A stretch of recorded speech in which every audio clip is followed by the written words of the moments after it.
Hi everybody, welcome to this week's talk time.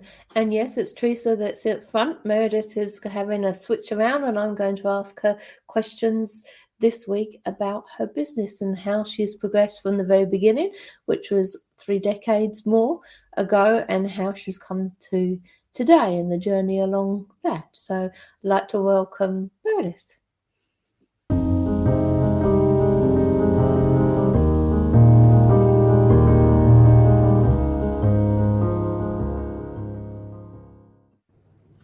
Hello. Changing it up today, eh? We are, yes. Shock people. What would you like to ask me first, Teresa? Okay, Meredith, so I know you have been doing hypnotherapy for 30 plus years now, and I have had the pleasure of meeting you for over 20 of those years and knowing you and seeing you start your second time of starting up your business. And I have had a lot of the privilege of seeing you journey through some of that. But for those that are watching today, I thought it would be nice to get people to have a bit of an understanding of how you've come from starting out as being a hypnotherapist to where you are now, how you've actually achieved that. So I guess maybe you want to give briefly a question of or example to people of why you started hypnotherapy and then how you started off. Well, I think like many, I was seeking something more than where I was at. And there was this hunger for finding something. And I was actually a nail technician for a little while. And I used to enjoy talking and supporting my clients who would come in, get their nails done throughout the time with their emotional stuff. And my boyfriend that I had at the time, he saw a little wee tiny newspaper ad in the paper that said it was like an introduction evening to clinical hypnotherapy if you want to get trained. And he said, I reckon you'd be good at that. Why don't you go along? Now, I had never heard about hypnosis. I'd never been to a hypnotherapist, had no idea. But he encouraged me, so off I went. And that evening, I cried. There was something in me that made sense about what they were saying. And I signed up. I did the diploma of clinical hypnotherapy. And 2 weeks after, I got my own office in Wellington Central in the Hub City Tower building. Half an hour after I put my sign on the pavement, I had my first client, and that was 31 plus years ago. Oh my goodness, never looked back. So it's been quite the journey to start a career that I had no idea was going to become my passion. So things have changed obviously quite dramatically over those 31 years. I mean, because to begin with, we wouldn't have had emails. I'm taking it. It's showing our age now, isn't it? Didn't have emails, all this electronic technology, etc. So how you actually marketed yourself back then, and I remember you printing off the flyers and doing all the letterbox drops and that sort of thing, and going along with your business card that you had printed and putting that into various locations for people to pick up. So what would you sort of recommend to people now when starting out their business would be one of the better ways to actually put themselves out there to people? Well, obviously back then the yellow pages was a big thing, and it's not even a thing anymore. People get the yellow pages and it's like this tiny little slither. I didn't even realize we still had it. Yeah, so website, web presence, you've got to be online. I think if you're not there, people can't find you. But it takes effort to be seen. It takes effort to make sure that your proposition to the world is organic, unique to you. You know, you can't pretend you're someone else. You've got to kind of go, well, who are the kind of clients I want to be working with, and where are they? You know, how do I get to them? And that might be doing regular blogs of topics that are of interest to you and the kind of clients you want to work with. Because I know, Teresa, you're starting to build up gently your practice too, and it takes effort, and you've got a blog post that you're doing regularly, aren't you? I do a weekly blog, yes. Yep. So, yeah, I'm trying to build up clientele so that I can open up to be full-time hypnotherapist, hopefully. But it is taking time to get traffic and to get myself out there. Yeah. So, a lot of times when people go, oh, well, you're lucky you're established. Well, I wasn't always established. I needed to really be quite focused about where I put my efforts. And I would, any chance I got, I would do an expo. I went to the Women's Expo year after year, and I had clever ways of getting people's email addresses.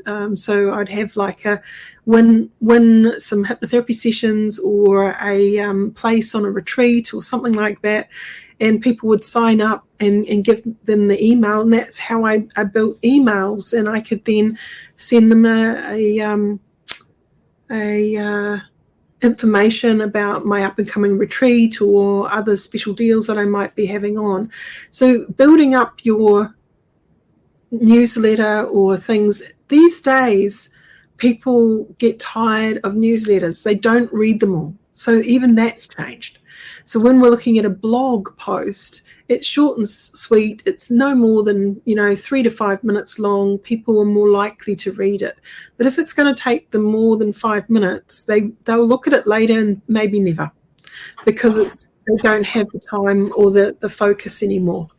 And I think the good thing of saying that is about, don't just do a blog post and leave it on your website. Make sure you post it out to your other social media platforms. And I don't know if you had the same opinion as well, Meredith. It's important these days to have it be on various platforms and to be seen, to get that message across to people. So LinkedIn is definitely good for professionals in getting it out there. Don't shy away from social media. It is your friend if you use it well. I really don't use it on a personal level. So this is another little thing out there. If you've got a Facebook page and it's your standard, all your friends know you, and you go to a party and you've got a photo of you doing something silly, you don't want that going out there. So No. have to think about your public persona and what you do and don't want people to know about you. You don't need to be as transparent. You need to be mindful about what you share and who you're sharing it to. So if you want to be professional about things and build up a professional position, do be mindful of what you post as well. Who are you posting to? Are you very political about something that may actually put off a couple of people out there that may not align to you? So when we're looking at being in this business or building up a business, we do need to think about every time you open your mouth, you're representing your business. Yeah. And if you want a Facebook account that's private, completely separate it between your business account. So then it's not, and I'd make it more private, your private account, rather than public facing as well, because like you were saying, it doesn't take much sometimes to do damage to your reputation. And let's face it, we all have a personal life as well. And, sometimes something might get posted that you're not so proud of later on about, and you don't want that going out to your clients. So, being aware of how you comment, your etiquette on what line does count, and it will say a lot about you as a therapist. And if you want to be open-minded and user-friendly, then you need to be cautious that you're not accidentally, I guess, creating a sense that maybe people can't trust you, or that you're too this way or the other way. So yeah, your professional image is quite important in I guess what you do and how you do it and where you do it. Too, sorry, about the kind of place that you practice from as well. So a lot of times hypnotherapists practice from home, but there's some pros and cons on that. What are your thoughts on that, Teresa? Because I've never practiced, not seen clients at my home ever. Years and years ago, I did practice for a short period of time at home. Occasionally, I would see clients at home. But I would never do that again. I personally think for a safety barrier that it's better to actually be somewhere publicly. Also, people don't know where you live then, and it's up to you whether you give your private address out to people. And I would do online Zoom sessions from home, but other than that, I wouldn't meet somebody at my own home. I would meet, nor theirs, to be honest. I personally wouldn't go to a client's home. I know some people do, but I probably wouldn't. Just for my own safety. I think this day and age, unfortunately, you've got to think about your safety and well-being, just in case an allegation is made against you if you're in their home or they were in yours. And also health and safety, tripping and falling and those sort of things. You might have uneven path or steps that somebody comes into and falls up or something at your own business. At least with a workplace or shared space, you've got more health and safety already in place, Definitely. When you're in practice, I have block bookings, so people will arrive when someone's just finished, and I like a professional waiting area, and I like to be around other hypnotherapists or therapists in general. So on my floor, there's a number of counsellors and psychologists and so on the floor that I'm at, and also I've got another clinic at the Manuka Health Centre. Again, there's people around, and I feel much better seeing clients that way, and it just is more professional, and you're going to get more referrals. So if they don't feel creeped out by going down the long sort of driveway to knock on some stranger's door to be hypnotized, already sort of putting yourself backwards, people will come in already nervous, and going into someone else's home can sometimes be a bit funny for people. But if they're just going into an office space, it's a way more neutral setting. And I think that it really does help that therapeutic relationship along. I think privacy as well, because if you're at home, you could suddenly have a family member that unexpectedly turns up at home, or somebody knock on your door to visit you, and you don't want that when you're actually doing in the middle of a session with a client, or perhaps a friend turning up as your client arrives or is leaving as well.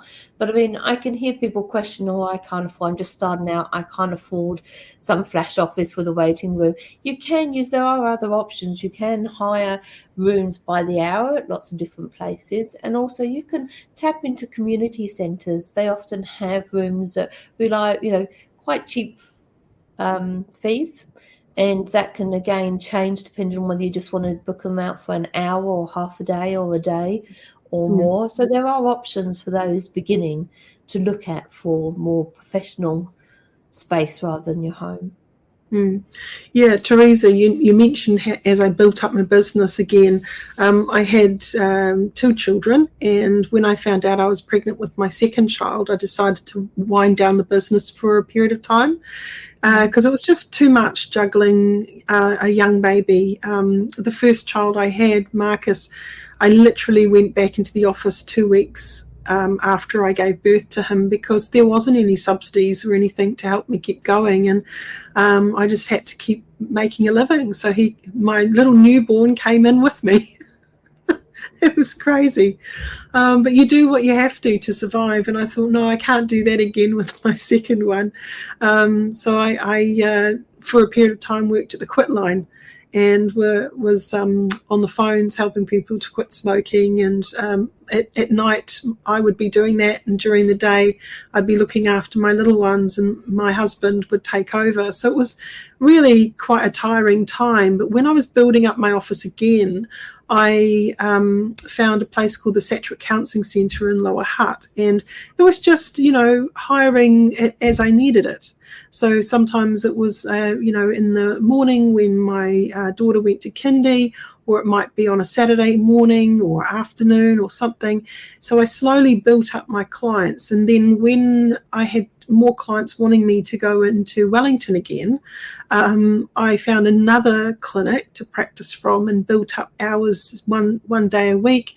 And then I hit saturation point and I realized I needed my own clinic again. So that's what happened.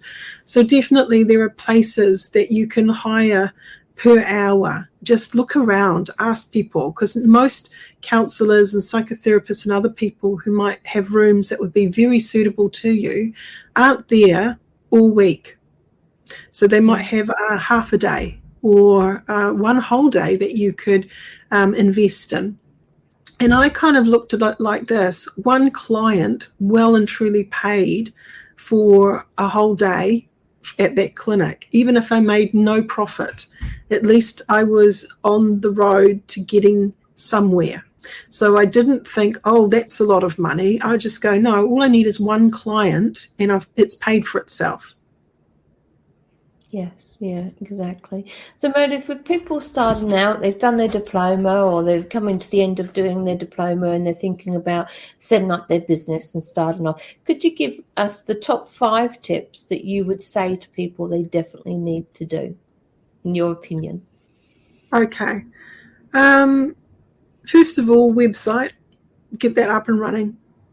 Think about yourself, or would you employ somebody? Sorry. You don't need to do it all by yourself, but there are amazing platforms like Squarespace or Wix or other things.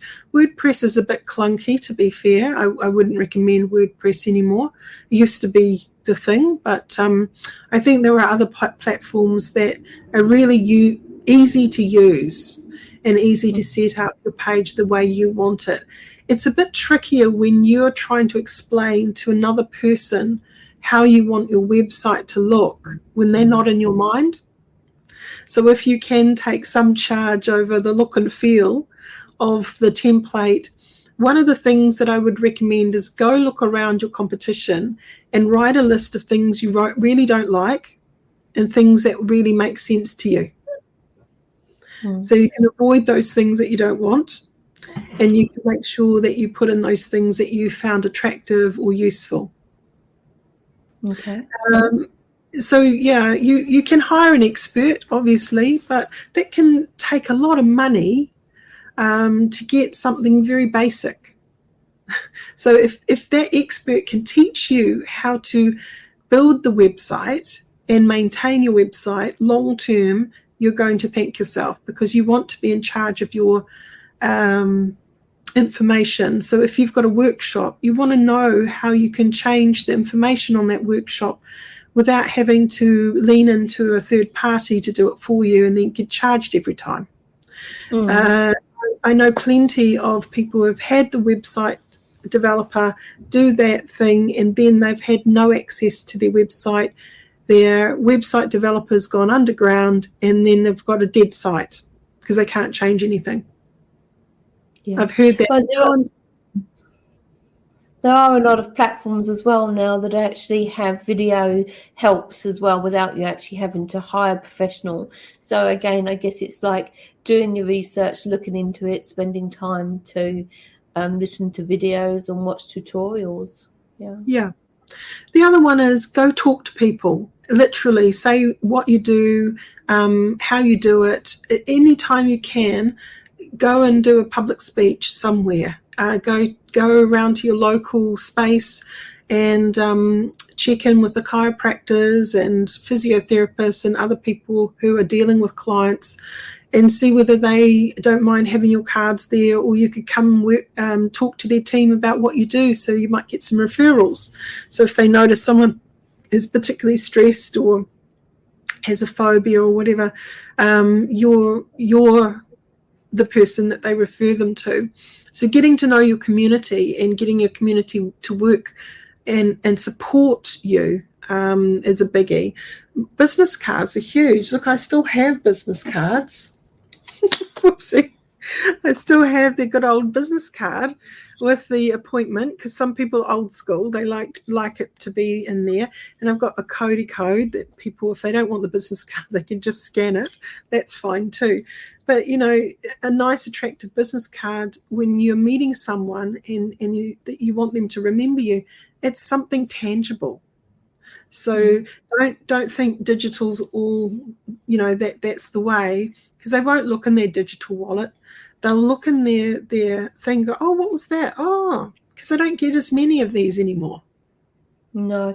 And I'm going to ask a question for those that are actually just saw your business card there. You've got like the QR code on the scan on there. What does that actually do when people scan that? Can you explain It that? sends them to my website. Right. Okay. So, Yep. It's a really easy way of saying, hey, they get their camera and they just literally open the camera and zoom in on it and they click the link and there they are. So you could do one, you could do one for a free hypnotic guide for well-being. You could do it to a recording that's somehow embedded on a web page that they can download for free. You could add that to your advertising. So giving away free stuff. So what we have is the websites. Have a look at what you like and what you don't like, and start to build that web presence. The other one is, talk to your community, get your name out there, see whether you can talk to groups of people. Again, that's another one. And think about your flyers. They're still there. Like, there are still community notice boards that you can put your stuff. Be seen. In any time you think someone's sitting there and twiddling their fingers, they might be on their cell phone, but people still pick up stuff. People will still pick up a business card. Mine are always, even though I'm here on this floor, I always have a pile of them ready in the waiting area, because not everyone's come to see me. So they don't know me yet. So I want them to know about me. So absolutely. And they always disappear. So people still take business cards. Flyers can be more information.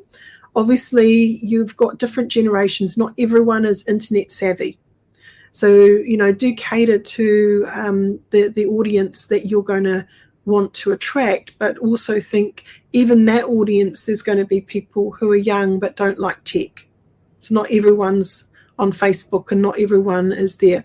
If you do a Facebook-only business page, just like that, you can be taken down. And then what? All of those people that you've built up that are following you, you're nowhere. The plug's been pulled. So it's really important that and the same with YouTube or any other of the social media channels, you don't want to be just there.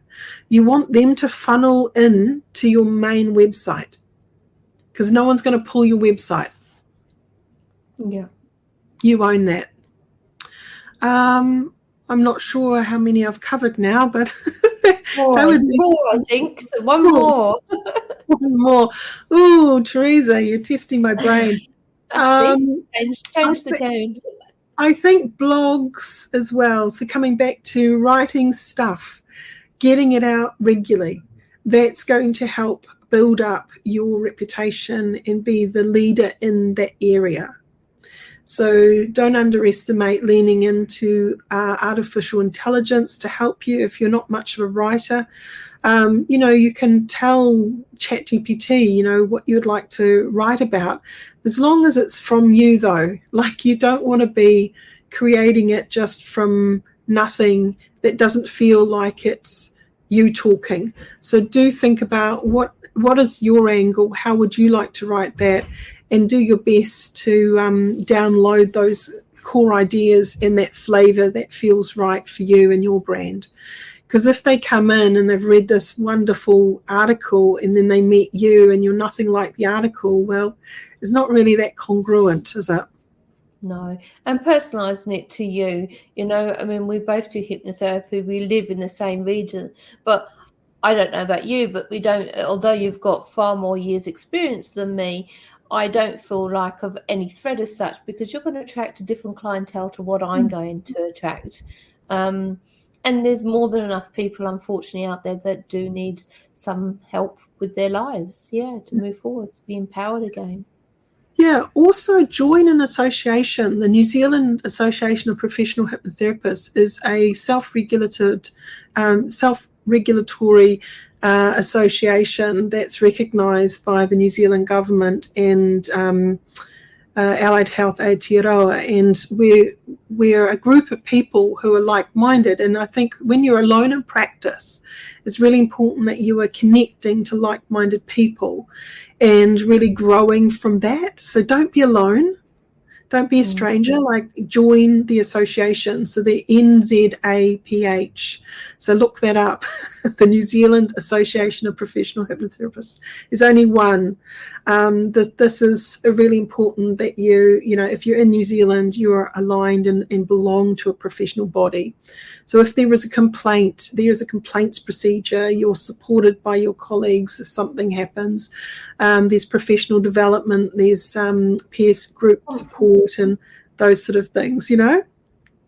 A conference as well. A conference. Yes. We've got a neat conference coming up. I'm one of the speakers. And again, grow your business, be a speaker, you know, really put yourself out there, never stop doing it. Just because I'm doing this for 31 years, I still put an effort to grow and work on the business and in the business. So I do both. I don't just go, oh yeah, I've got my people trickling in steadily and get lazy. No, times change and you've got to keep fresh. You've got to keep up with what everyone else is doing. Otherwise you become obsolete. Yeah. Well, I think, Meredith, you've given our listeners a great bank of knowledge there to actually go through and have a look if they wanted to start up their business. Is there anything else that you'd like to add to that today for people? We do actually. If you are a clinical hypnotherapist that has gone through the training, you're feeling a little bit like you're not quite sure what comes next, I do actually have a mentoring program to help you launch your business. So if you're really struggling around that, get in touch through the school. So just visit www.nzach.ac.nz, and we have a mentoring package there that you can sign up to. But even if it's not the package, look, get in touch and I can certainly put something together that's going to be okay for you if you just want a little bit of help. But again, the NZAPH, the New Zealand Association of Professional Hypnotherapists, is a great option to join as a member and help grow your practice as well, because there's so many other people who have done that too, and they're happy and eager to share what they've done and what's worked as well. So don't be alone, be part of an active association. So that's pretty much where I think I would lead people. So your mentorship, Meredith, is that your book that you've just written, or is that separate to the mentorship program? That's a separate thing. So if you were to train and have never been a hypnotherapist, then I have that as a bundle, so people can not only become a clinical hypnotherapist and get the diploma, they can also get support to launch their business, because I think it's not just about being the best hypnotherapist out in the world, it's about people knowing you are there. And if you don't market yourself, then it doesn't go anywhere. And it's so sad, because I'd love to see more and more full-time hypnotherapists. And there are only just a handful of full-time hypnotherapists, even globally, to be fair. I think our profession really finds it hard to market themselves. So I want to be able to support you. I am a full-time hypnotherapist, so I know what it takes. I know how to get there and I know how to maintain it. So if you want support through someone who actually knows what they're talking about, please, reach out and connect with me. You can see all of the information on the website as well, all the packages. I do have a mind coaching a program that I've just launched as well. So there's a workbook that goes with it, and that's quite a comprehensive coaching process. And I'm also working on something else, which I won't mention right now. But so good things to come. We're growing some ideas, and there'll be more workshops and other things available under a wellness sort of umbrella. So yeah, that's me for now. So I think people really should go and check out your website, which is www.nzach.ac.nz. And also remember to click the like, share, and subscribe to our YouTube channel.